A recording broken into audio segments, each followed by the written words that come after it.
Welcome to Viva La Visionary, the podcast that celebrates the innovative ideas and mindsets of entrepreneurs and visionaries. Join your host, Coach Bob Shenefelt, as he dives into inspiring stories and practical insights from trailblazers who are changing the game. Whether you're an aspiring entrepreneur or a seasoned leader, this show is your source for motivation and creativity. Let's embark on this exciting journey together.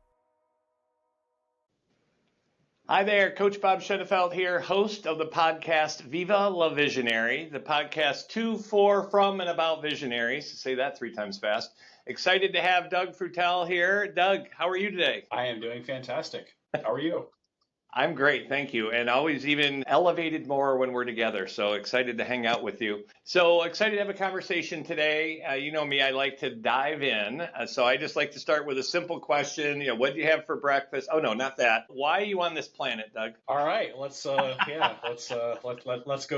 immediately to the meat of it. So I am here on this planet to create space for people to discover, explore, and experience their purpose. And I believe I do that through being a reflection of God's love. Awesome. I love that. And again, you and I spent a lot of time together, so that so resonates. And it's been a joy to watch you elevate to being in that space. So when did you first realize you were a visionary?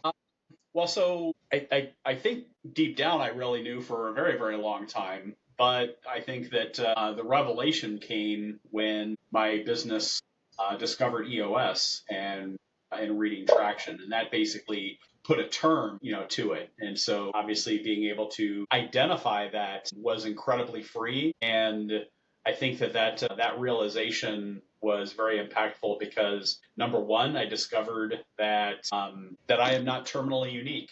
And until then, I didn't really understand exactly who I was, and actually came with a lot of struggles and so forth, because it's like I just knew that I was very different from everybody else and thought differently and looked at things differently and so forth. And so, I'm really thankful actually for EOS and coming up with the term visionary in helping that be a revelation. And then kind of since then, over the last, I think we've been using EOS for about 9 years or so. And for me, it's then been the work of really learning what that means to be a visionary. But yeah, I really credit EOS to really help understand. Gino was my coach. I was his third client, and he helped me to realize that I was a visionary, because I'm like, I have no business running a business. And he's like, you do. You just need an integrator and a structure. And then, well, what does it mean to be a visionary? And it's taken me 24 years, and I'm starting to figure it out. But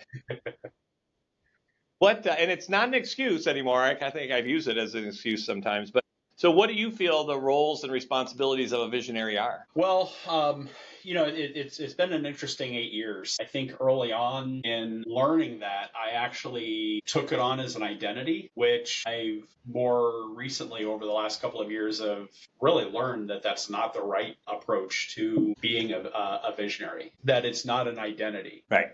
Vision does not come from me. And probably the biggest thing that I have recognized over the years is that vision does not come from me. I am a channel of vision. Love it. And I think that's probably if I can, go back to myself 8 years ago, I think it just took a long time to really understand that, and right. to let go of the identity and let go of the ego that surrounds, I think that. Right. By letting that go and truly recognizing that being a visionary means that you have the spiritual gift of vision. Love it. And utilizing that as a gift, and that it's really just a channel, that that being that channel and letting those things go really amplify the clarity for vision. And it's not just a matter of within your business. It's a gift that you have for life. Correct. It's a gift that you have to be the visionary in your family, in your community, in your business, in everything that is within your being. So recognizing that as a gift, recognizing the gift of having visionary, and then the role and responsibility of being the visionary to be able to be that channel for and utilize that that gift that you have. Right. No, I love that. I mean, again, and you compliment EOS as I do. Gino helped me to realize that, and that did give me an identity. So I totally resonate with what you're talking about. But then my ego got big, and the pressure that either was put on me or that I put on myself, that I had to come up with a solution. And when I slow down and elevate, that comes through me. And I was having a conversation this morning that I was joking with someone to say, well, maybe my integrator is God. And I'm like, well, wait a minute, maybe God is the visionary. And then she said, maybe God's in the owner's box. I'm like, huh. And that's been an evolution for me too, is just to let go of the pressure that I have to figure it out. So when and as you and I have talked to many and experienced, as we elevate and are in the flow, it just comes through us. And that's amazing. But when I get either in fear or that I have to figure it out, or I give myself too much credit, it usually goes sideways. So very interesting. So what's one thing you've learned in your years? What's one thing you could share that really helped you to not even identify, I guess, but to help elevate or change the trajectory of the rest of your life? And maybe you already said it, but as a visionary. So either you did something or you're being something that helped you in your business and your life as a visionary. So one piece of wisdom or experience share. Yeah. Yeah, no, I think the biggest thing that I've learned is that being a visionary is a presence practice. Oh, I love it. And what that means is, and you kind of brought it up, is that, people who are visionaries, if they're coming from a place of fear or they're coming from, these different frequencies, and, we can obviously get into Hawkins, because I know we're both lovers of David Hawkins' work and letting go, right? Of consciousness, but, it really does relate, because oftentimes when I became a visionary, it's like, oh, okay, I'm a future seer. I can see what's out, in the future. And the thing with that is depending on what frequency you're actually coming from with that, if you're coming from a place of fear, then you're seeing the future as something of, well, if I obtain this, then I'll be happy, then I'll have success, then my company will be great, all of these types of things. And so when you're coming from that place, or when things are really, really good and you're afraid to lose them, and so now you're again operating from a place of fear. It's like, oh, well, things are great now, but what happens if I lose this? Both of those scenarios, being in the future, reflecting on the past, all of that is not presence. And what I found, and really where my practice is today, and it's like, obviously it's an ongoing practice. I wouldn't say that I've mastered it, but it's just like I've definitely been, learning that it's like, it is truly a presence practice, is that if we can actually be in the present of the now and actually be grounded in the presence, and then also coming from a frequency of unconditional love and removal of duality, that things are neither good nor bad. Right. We, lost this deal, or, these things happen. If we can release that duality of looking at things as good or bad and giving up your power, to it, and looking at it with curiosity and so forth. If you're grounded to the present and recognizing that you're safe, that you're loved, that you have abundance, then you're able to have that clarity of being able to see the future. Right. But you can only truly see, and basically the depth of which you have vision is how well grounded you are to the present.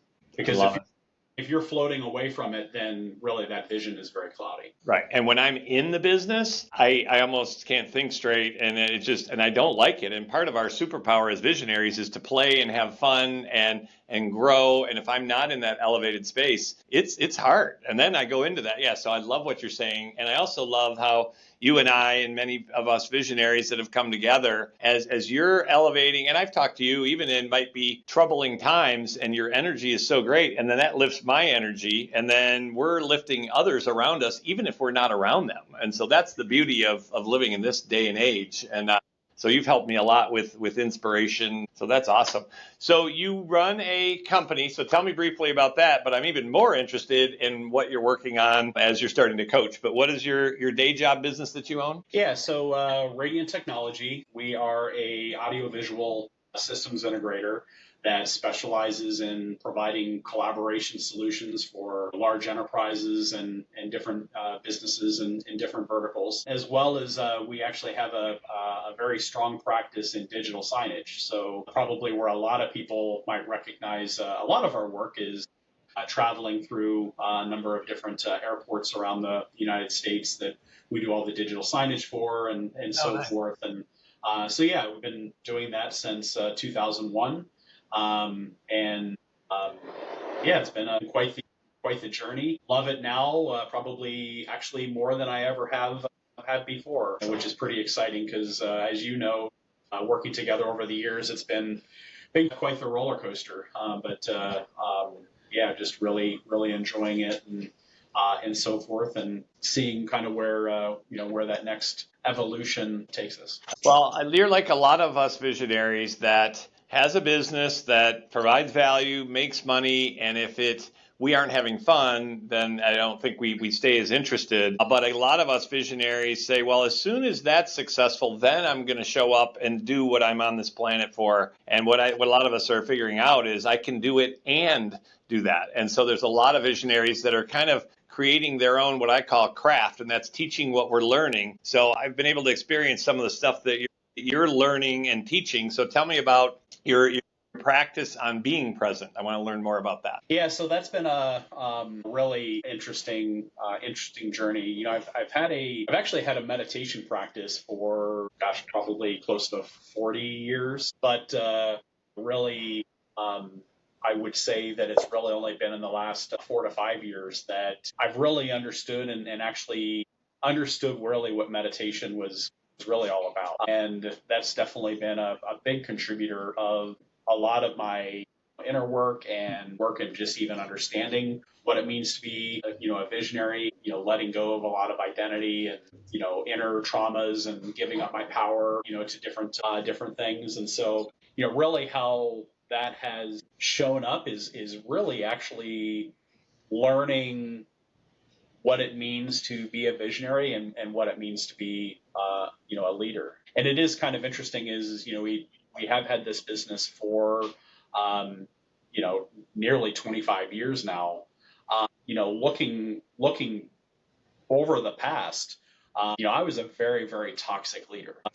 I introduced a lot of the drama triangle and below the line thinking and a lot of operations coming from a place of fear and and those types of things, and that was my own trauma and so forth that I was basically bringing into the business. And so really what the presence practice has been for me is actually like a renewal, but it's also been for me it's been a lot of a practice around healing, because there's a lot of times where it was just like, okay, pull the ripcord and let's start over. That would be the easy thing.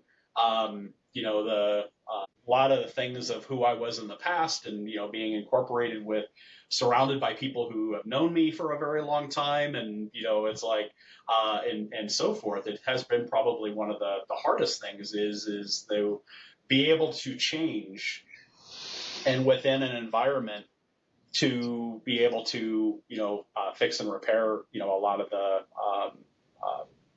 the mistakes and how I've shown up. And so I think a lot of my practice today with presence has been not just a healing journey for myself, but a healing journey within the business, a healing journey within my family, a healing journey within community and organizations that I'm involved with and so forth. So it's been a really beautiful journey and practice. But yeah, the practice has been around recognizing presence and recognizing where I'm at and being able to be mindful of and aware of not only what's going on externally, but also what's going on internally, and recognizing that my internal world doesn't necessarily match my external world. And sometimes our worlds can get very, very small and very, very isolated. So that presence practice of just being more aware and recognizing all of that a lot of that has been related to a really strong a meditation practice, because I feel like that's what meditation is all about, is a presence practice. And it's not just something that is practiced, oh, I'm supposed to meditate for 20 minutes in the morning, or, those types of things. And no, it's really about a lifelong practice, to find that state is available, presence is available at any time, and that it doesn't have to be just something that you're trying to capture in the morning, or, during, when you think about it, kind of relates a lot to prayer. It's like, most people only pray when they actually need something, when the shit has really hit the fan. And that's not when you pray, You pray when things are great, and that's when you're building relationship and those types of things. And so I think that's where 40 years of meditation practice in my old way was thinking about it when it was getting really hard. Oh, I need to be calm. I need to do meditation now in order to fix this. Right. I need to pray Figure it out. in order to ask God for help in fixing this problem. It's like, well, no, that's, you want to have that available, but to build your bandwidth so that way you are more available and you're not giving up your power in those situations. That's where the lifelong practice and daily practice and remembering to do those things on a regular basis as a regular practice. And that's where your bandwidth increases. And then when your bandwidth increases, then when shit is hitting the fan, well, now you're on 2 feet, you're on solid soil, you're on the rock, and you're not going to get easily washed away or blown away. Well, and I like as Dan Sullivan says, 10x is easier than 2x. And I operate so well when I'm in 10x and in that flow. And when I'm in, 1.2x or 2x, it's so much harder. And I think that's part of the brilliance and the opportunity as visionaries, is to be in that space. And, I've heard about meditation, and I have some of the tools I use. But lately, and you've led me through a couple, and a couple other people have, where it's a guided meditation. So that, and I know there's different ways, but you've helped me with that. And then we were talking the other day, you said you wanted to call it something other than meditation, at least for us visionaries. So let's riff on that a little bit. Like, what were some of the things, because again, if it's like, come learn how to meditate, and just sit there and do nothing, and again, that is an opportunity, but it doesn't excite me. But when you said something like, kind of hack your visionary or something like, because it's tapping into it. So what are some other ways to kind of explain what it is in something that gets me excited? And maybe that's not the answer. Yeah, as far as it being a hack, probably the best way that I can explain it that can resonate with visionaries and entrepreneurs and stuff like that. It was funny. A few years ago, I was at this event, and I had a couple of very young entrepreneurs, these guys in their, kind of mid-20s. And, we were talking and, having this great conversation. And then, they asked that question that young entrepreneurs, always ask us more seasoned older guys, is like, if you could go back and tell yourself what to do, one thing, what would it be? So us as young, entrepreneurs, what is the one thing that you can tell us to do? And I said, meditate. And their response was, well, that's what all you old guys, say. You have time to meditate now, when you're older and, already become successful and those types of things. We don't have time. Yeah, we don't have time to meditate. And it's like, you're looking at totally at the wrong idea of what meditation is, because really meditation is around flow. And when we talk about building your bandwidth, if let's say you or I wanted to start a basketball team, it's like you and I are not quintessential, basketball players, but if we just went and, started a pickup game somewhere, it's like we're going to get our butts, handed to us. So what do? Well, you practice. Right. And, you build that muscle, you build that strength. And so that's where the value of trying to build a practice becomes so important, is because you're building that bandwidth. So that way, when you are in those situations that, you've seen it, you've seen people that it's just like, oh my gosh, when things are really, really stressful and, really, really challenging, and you see that leader who comes in with total, cool and calmness, in total flow, and just knows how to deal with it. But even within the day-to-day, we all experience those moments where we're in flow. And we all know what flow is. Obviously, if anybody listening, doesn't, it's that state where just everything is going perfect. Right. You're in a time dilation where you are getting things done. It's done incredibly, it's like there's that excitement and enthusiasm, and you are just rocking. You are just in the zone. And the challenge is that most people don't know how to get in the zone.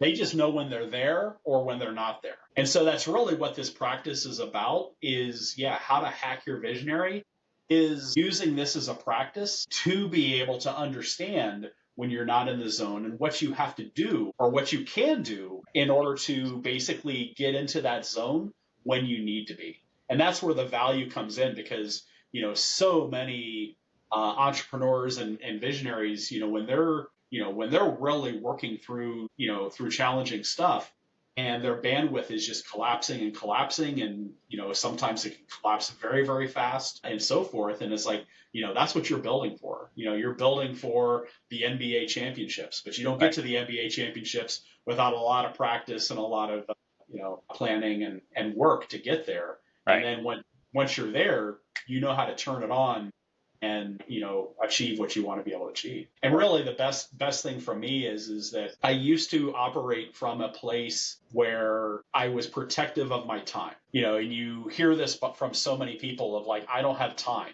There's not enough time in the day. I'm overwhelmed. I have way too many things to do and I don't have the time to get things done. And the difference is that shift from looking at everything from time to looking at everything from bandwidth.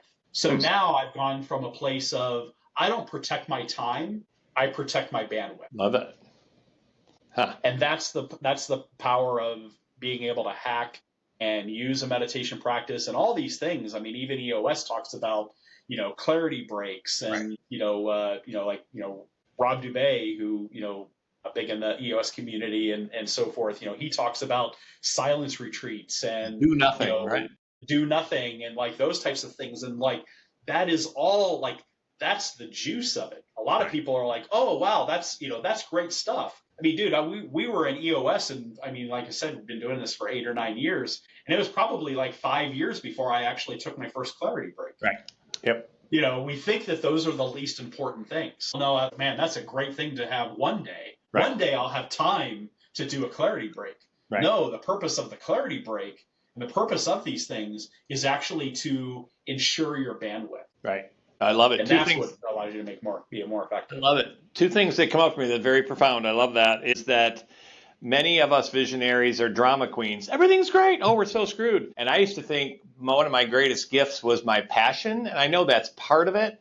But I think I'm so high and so excited. People, I galvanize, but people don't even know why sometimes. And so to be more centered when either something is perceptually great or perceptually bad is a huge opportunity. And then as you talked about, as soon as I have time, that's so counterintuitive of how I was brought up and taught. And get here, and once you reach that goal, but that was outside of me. So yeah, for me to make time for myself to, know and act like I matter, it's amazing how that helps the flow.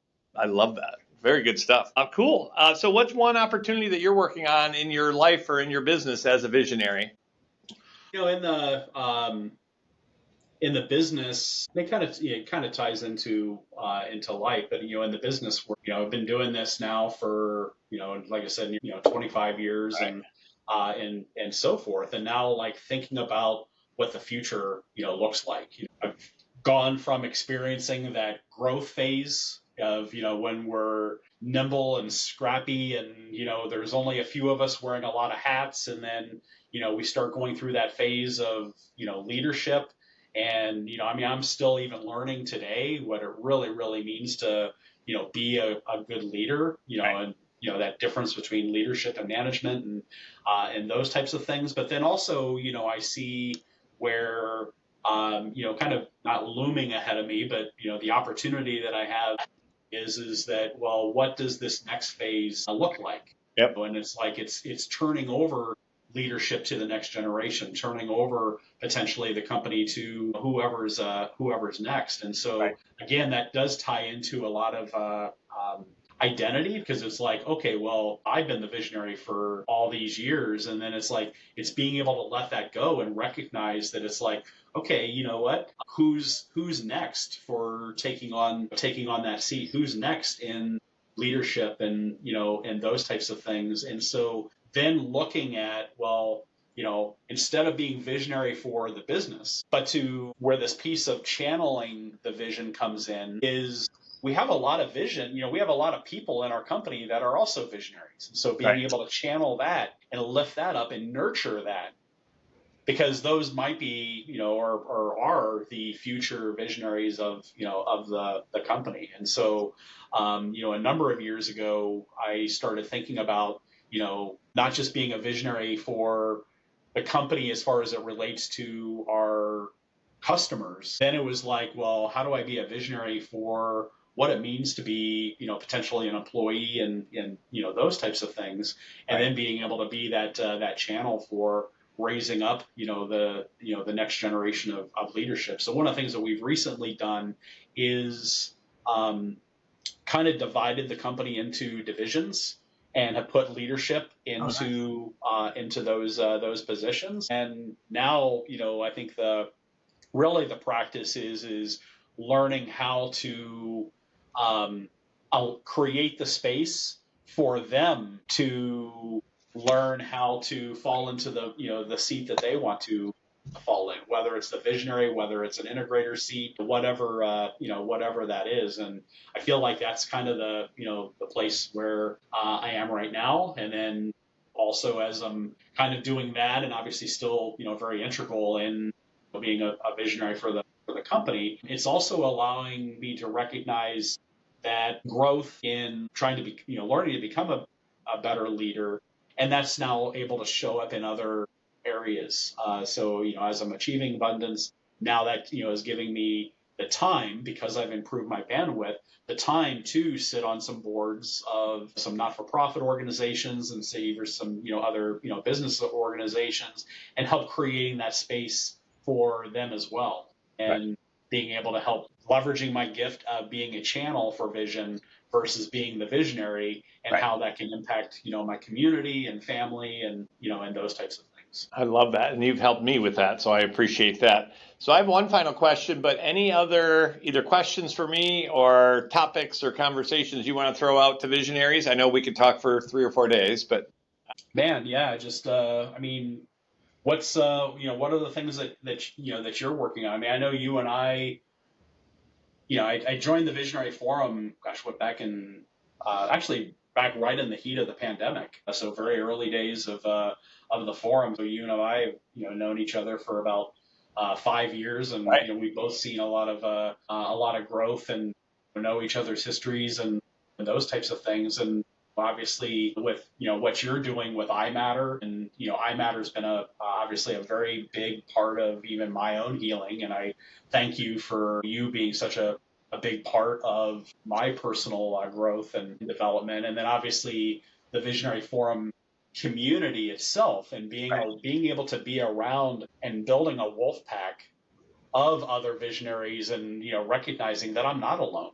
Obviously the summits and everything that have gone. So what's kind of where are you at? What's the next phase for for you and where you're going? Well, thanks. So it's interesting. Again, we created this community because I felt like I haven't belonged a lot of times in my life. And again, EOS and Gino helped me to be a visionary, but I still felt alone. So to create the forum as a community that I needed and wanted, and I know I help a lot of people, and thank you, but I've got so much out of it. And so it's interesting. I've sold 2 businesses and I've closed 2 businesses, but I've never truly transferred the vision other than selling it and kind of ending the vision. So with the Visionary Forum, it's been a hobby of mine, and it's been great, and I've gotten a lot out of it. And so now that my kids have grown up, that's been a huge void and an opportunity. So the next season, so I'm like, all right, I'm going to turn this into a business. And I realized I'm the bottleneck in the growth of that. And so to now have a fractional integrator, and she's wonderful, and that's helped me a ton, but also for 25 years, I've had a vision of having many partners owning something. So to throw it out to, and you're part of the founding advisory board that has helped me with the forum, and throwing it out to say, what if it's a member-owned organization? And I kind of thought that a little bit. And literally in the last few weeks, I've had some amazing breakthroughs in the last few weeks. is that now it's time for me to go above the line at the Visionary Forum, and even had a great conversation yesterday with a couple of people, and they had different ideas of vision. I'm like, well, hold on. And I'm like, wait a minute. This isn't my thing anymore. I got it started and I love it. And I'm still a contributor and still a student of it. So to elevate that and then realize I was setting up a funnel of, okay, free stuff, and then come join the community, go to the retreats, then hire me to coach or do whatever. Recently, I'm about to engage my past integrator. She's been available and she helped me to create a lot of this. So she helped me to flip the funnel that we start with me coaching I Matter and just coaching visionaries because I love it and I'm great at it. And that is helping so many things and helping them to let go of the vine and live life beyond the vine. And so literally in the last couple of weeks, deals have been coming up and whatnot. And so it is letting go of the vine of the Visionary Forum. And I've realized, and again, we've talked a lot about this, is I wanted to really commit to, and it's funny, my book here, Unscatter the Chatter and I Matter. I created it and then I go to the next thing, which is kind of my history. And now it's like what matters most is committing to spreading the movement and the word that you matter. And so I think part of that was me doubting love, doubting God, doubting my vision, and really committing to it. So literally an hour before we came on, I made a decision with Cheryl to say, okay, it's time to let go of this and it's going to flourish and I'll be a part of it. And then committing to the value that the biggest value I can get while living life beyond the vine.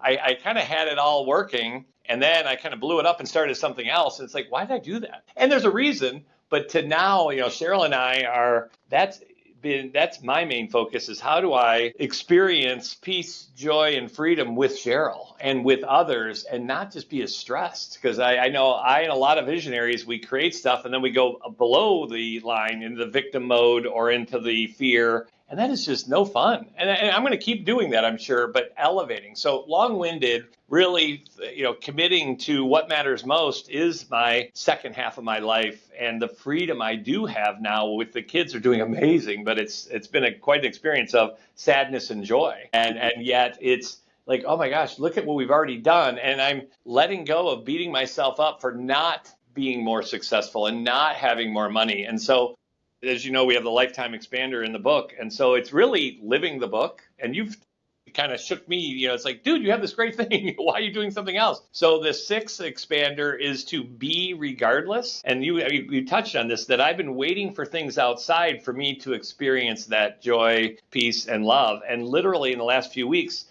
I've been giddy. And I don't have any more money. I don't have any more, and it's just like, and the happiness is coming from inside and to God and to the universe and whatnot. And then the seventh expander is to live my legacy now. So to live in my legacy now is to be the visionary's visionary and not saying, Doug, here's what you need to do. It's to live it. And I'm starting to, and shit is just flowing. It's just so thank you for asking. I don't know if I truly answered it, but it is. Yeah, no, because it's so much, and I think that is the visionary journey. You talk about like, the areas that we think that we've let go of the vine, right? And yet there's still these areas that we are choking the hell out of the vine. And you mentioned it as like, man, I had like a somatic response when you said like, that you were a bottleneck, right? And there's so many things that we're holding on to so dearly, and again, it ties into identity and ego and like just so many different things that, we're choking things out. And I think that, it's just, what I'm hearing is that you're kind of going through that. Like I'm in this phase of pruning right now. Yes. And, I recognize that, abundance and the Bible actually, talks about, the seeds and, right. So seeds that are planted on rocky soil and, only grow so much and versus seeds that are, planted on fertile soil. And, the thing is that analogy doesn't just stop there because even when it's, planted in fertile soil, yeah, you still have to tend the soil, but you also have to prune in order to allow the true fruit to grow in that abundance. And it's like, when we're holding on to branches and vines, of that, and then the fruit of that area has become so limited and so forth. And yeah, we have to be able to recognize those things in our life that we're holding on to and so forth, and to be able to prune that and and let those go. And then it's like once we do that, it's like, oh my God, why was I holding on to that so long? It's amazing. So it's such a, and that's the work, that's the work of. And stepping into that next stage, that next season, whether it's kids growing up or transferring some of the leadership in the business. And I have a hard time doing that on my own, and doing it with other visionaries is amazing. So my last question, and again, I would love to talk more, and we will, but as you know, our rally cry is Viva La Visionary. So what does that mean to you? It's a great rally cry, because number one, it means that I'm not alone, that I can be by myself and realize Viva La Visionary is not just a self-motivator, but it is a expansion into consciousness. Right. That knowing that there's so many other visionaries that are out there that are either, in the trenches or on the highs or, everything. So Viva La Visionary for me is a state of consciousness that realizes that I am connected to something so much larger than myself, and that I'm not alone, and that there is beauty in this work and beauty in this. So well said. And you mentioned David Hawkins letting go the consciousness ladder, and as we get above courage into joy and peace and love, you've helped me. I just love you so much and love being with you, and I so don't feel alone when I'm with you. So you've helped me so much, and so when we spend time together, we elevate each other. You elevate me, and we're helping to elevate the world. So love you, brother. Appreciate all you're doing, and appreciate your time. Love you. Thank you very much. This was great. All right. Thank you, Doug. We'll see you soon. Peace. Viva La Visionary. Thank you for tuning in to Viva La Visionary. We hope you enjoyed today's episode and found inspiration in our guest stories. If you loved what you heard, please subscribe, rate, and share the podcast with fellow dreamers and doers. Join us next time as we continue to explore the limitless possibilities of visionary thinking. Until then, keep dreaming big and taking action. Your vision matters.